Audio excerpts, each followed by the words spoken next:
Hey guys, welcome back to the gun room, and today we're going to be talking about something that's kind of interesting and kind of a weird situation that we're not familiar with, and that's the coronavirus and the panic. Mostly the panic is what we're going to be focusing on today. So I'm not going to be talking about anything about the virus. What I'm going to be focusing on is what we can do to prepare ourselves no matter what happens, really. I mean, this is useful for a lot of different scenarios, but we are going to be looking at what we've been seeing from the public and kind of how people are literally losing their minds and grabbing toilet paper and freaking out about getting guns. But anyways, let's jump into it. We're going to be talking about the things that I think you should do to be prepared for these kind of situations to protect your family and your resources. Okay, so the first thing we're going to be talking about here today is food and water. When food runs out in a store, people will lose their minds and they will panic. They're grabbing toilet paper, people are trying to buy guns and ammo, and things are kind of scarce right now. There's food in the stores still, in most places that I've seen, which is really good. I'm out here in Tucson, Arizona. But some things that we can always have on us for food and water, just in case things run out. I can't go wrong with an MRE. Meals ready to eat, for those of you that don't know. These delicious bags of carbs come in a bunch of different flavors, and you can get them. Anyone can get them. Mostly military people get them, but that's okay. Also, chicken noodle is the best. Fight me if you don't believe that. Alright, here's another thing. Okay, so usually called like life straws or whatever. I have these ones. They're called, they're just basically a water purifier straw. And basically what that is this little tube, and it purifies water. It has activated charcoal in here, and you put this in a water source, and then you can drink out of it, and it will purify that source. What I like about these is that they're portable. You know, I think that you should have activated charcoal with you. It's something that you should put in like your go bag or something like that. But if you're on the go and you need to get out, but you still need to drink water, these are really good options. So I like these. I throw these in my go bags and things like that because at the end of the day, water is what you really need. Okay, so we talked about food and water. You know, those are very important. But something that's just as important is guns. Guns. Because you need something to defend yourself. Not just yourself, but your resources. Because if you have anything, when people loot, people will try to take it from you. You will not survive without clean water. You will not survive without food. And it will also cause you to go out of your position that's safe in your home that you had. That is going to put you at a more elevated risk than you would be defending your resources in your home. It's going to make it a lot easier for your family to survive. So let's jump into guns. Alright, so first things first. I need to go grab a gun, because we can't talk about guns without guns, right? Alright, I'll take you guys with me.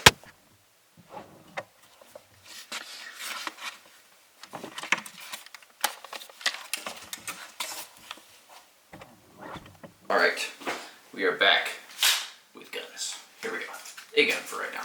Okay, so for any kind of situation and any kind of crisis or anything like that, you need to have a primary rifle. And that is a rifle that you literally trust with your life. That you have no doubt in your mind that this rifle is going to be there when I need to use it, if I need to use it.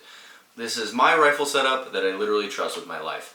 This is my DDM 4V7 SLW 14.5 pin rifle. And I've been shooting this for years, and in the same setup, same configuration, same trigger, you know, pretty much everything has been the same.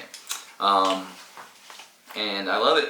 It's just something that I know will run. It's something that it's been put through its paces, it's been put through courses, thousands of rounds have been shot through this rifle, and I have no doubt in my mind that I would trust my life with this rifle. Something that you should really think about for your rifle setups and everything like that. I don't want to dive too deep into that because that'll be a whole other video, but I just want to touch base on things that are super important.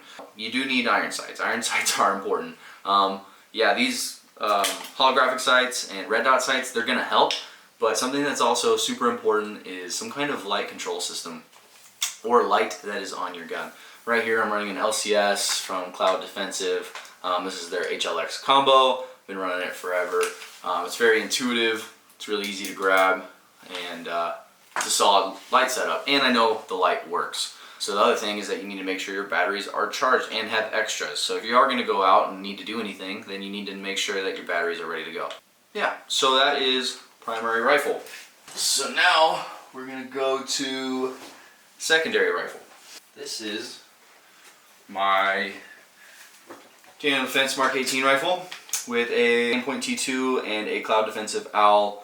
I really like this rifle setup. These T2s, they run forever. Their battery life is fantastic, and they're also a tank, so they can take a beating and they're not really it's not gonna mess them up at all whatsoever. They hold their zero really well. This is the Cloud Defensive OWL, and this is a beast of a light. Let me tell you, this thing is like the sun. You're not just gonna light up, you know, the room. You're gonna light it up the whole freaking town pretty much. Really easy to use, really intuitive, and it's bright as hell. So, and this is exactly what you need in low light situations. You know, great rifle. Always good to have a good secondary because things happen. Never hurts to have more rifles.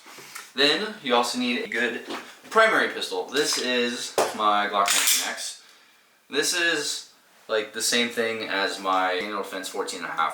Thousands of rounds through this gun. I trust it with my life. I know for a fact it's going to function. I have the Streamlight TLR1 high lumen on there, and 800 lumens. It's really nice. You need to have things that you really can depend on when times come, that you know is going to cycle, that you know you're not going to have a crazy malfunction. But if it does, you've trained well enough to be able to do what you need to do to run your immediate actions. Very important. Now, this has got to be one of the most overlooked things that I've seen with anybody that preps or is thinking about these kind of things where they need to defend their family and things like that, and what kind of situations you're looking at.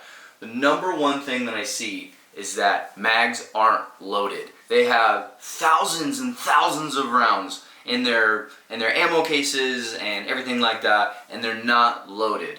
They have 2 mags that are loaded, or maybe even 1 mag that's loaded and readily available.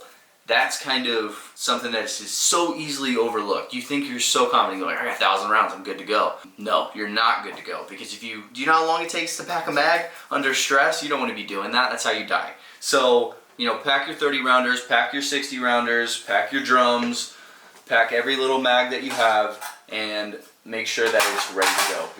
And mags that you trust. So mags that I've had really good experiences with. Okay, here is my Magpul, one of Magpul window mag, 30 rounder, Lancer. These guys make some great mags. Magpul also makes a 60 round drum, really nice. And then also, this is a 60 round stick polymer mag from Schmeiser. I run it. It's relatively new to the setup, but it's pretty good. I like it. It's dependable. And then if you like metal mags, which I know those metal boys are out there, Duramag makes absolutely fantastic metal mags. So people are gonna be like, Tanner, we shouldn't pack. You should never leave a mag pack. You should never leave a mag pack because eventually it'll fuck up the spring. So I know there's some people that are out there saying that, but here's the fact of it is, if the springs are heat treated, they are going to return to their normal size 99% of the time. People that have nice springs like Magpul, Lancer, people that heat treat their springs, they run, and you can pack them and leave them packed for years. So the point is that you're good to go. Like, chill, it's okay. Now we're going to talk about medical. Medical. Super important. And one of these days I'm gonna talk about rigs and everything else like that. But this is my belt rig that I have right here, and this is something that I always keep on me, and this is my medical pouch that I have right here. This is the Coyote Tactical Solutions stomp pouch. Just clips off just like this. Sits in the small of your back, super tiny, to where you can access it if you need to. Carry the tourniquet, you can access the tourniquet without having to take everything off if you need to. And then here is kind of what I got going on in here. And it's just like this. You can set up your own kit. It's really easy access. That's kind of something I just keep on my belt. And then for my rig setup, so now I'm super lame. I don't have any plates right now. Don't have any plates. I just separated from the military a couple months ago, and I don't have any plates, which sucks. So, and I'm sure most of you don't have plates either, so we're all in the same boat. But here is kind of a rig setup that I have with a Spiritus Systems chest rig, a Spiritus Systems sack, and then a Haley Strategic bag right there. It is a really slick setup, and I like it a lot.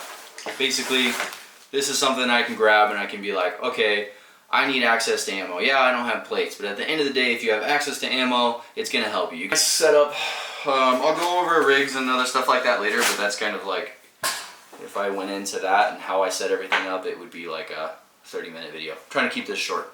Alright guys, so that's kind of a quick little, just a couple of things I had to talk about. Yes, there's more things that you can do to be prepared, but I think that we touched base on a couple important things and something to think about. There's some things that maybe you picked up that you didn't think about before, and if you have anything that you thought I should have put in there, comment it below. That way we can get, you know, more traffic. We can have a conversation about it. If you disagree with something that I said, put it down in the comments. I'd love to talk to you about it and have a healthy conversation, and we can just better ourselves. There's nothing wrong with that at all whatsoever. Constructive criticism is how we improve and how we continue to be better as we move forward. The last piece that I want to leave you guys on is those of you that are watching this video and you're running into this crisis, and maybe before you weren't so focused, like it wasn't at the forefront of your mind that guns and ammo and magazines and all these things were important to you. Now we're seeing how important it is to be able to defend your family and have things like that. When all this calms down, because I really do think it will, this is why we fight so hard for these rights. This is exactly why we're so vocal and we're so trying to defend our Second Amendment rights and our rights to just protect ourselves. I would love for you guys to join our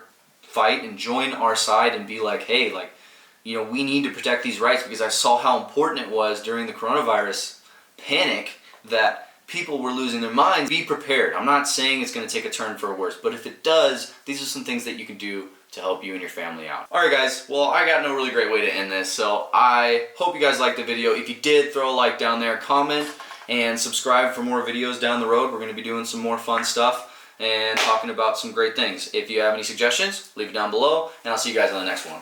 Peace.